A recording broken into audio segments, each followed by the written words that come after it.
Bonjour et bienvenue dans cette nouvelle vidéo. Aujourd'hui, nous allons voir comment gérer les clients difficiles et insatisfaits.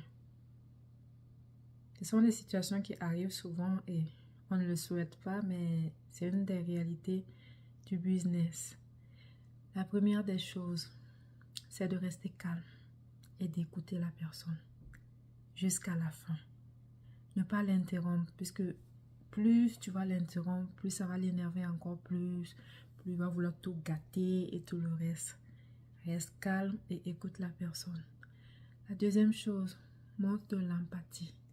Oh monsieur, je vous comprends parfaitement, tout en restant calme et en l'écoutant, en ne pas l'interrompre plusieurs fois. La troisième chose, ne pas prendre les choses personnelles. J'ai déjà travaillé dans un centre d'appel et c'était vraiment pas du jeu. Du matin au soir, on nous appelait pour nous insulter comme du poisson pourri. Souvent quand je sortais de là, j'avais mal à la tête et j'avais atteint mon quota d'encaissement de gros mots, d'insultes, de cris, d'injures et tout le reste. Du matin au soir, c'était pas du jeu, c'était pas une blague. Des clients qui étaient vraiment fâchés. Et il fallait rester calme, écouter la personne jusqu'à la fin. Donc, ne prends pas ces choses à cœur. Dis-toi que la personne est fâchée après le business. La personne est fâchée après telle situation et c'est pas de ta faute. La quatrième chose, si c'est vraiment difficile, si tu es fatigué, si tu sens que la pression commence à monter, cherche de l'aide.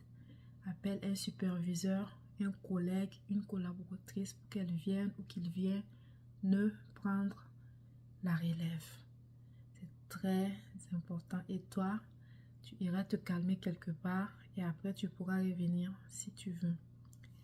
La cinquième chose, essayer de voir vraiment la raison de sa plainte et puis tout, et trouver une solution à l'amiable avant que la chose aille très loin.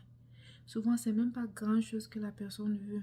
En lui offrant un autre produit, en lui offrant un rabais, en s'excusant ou même en restant calme, poli, courtois, en l'écoutant, ça aide à calmer la pression.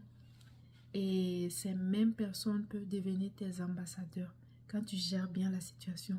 Ces mêmes personnes peuvent aller te référer et parler de ton service, de ton business partout.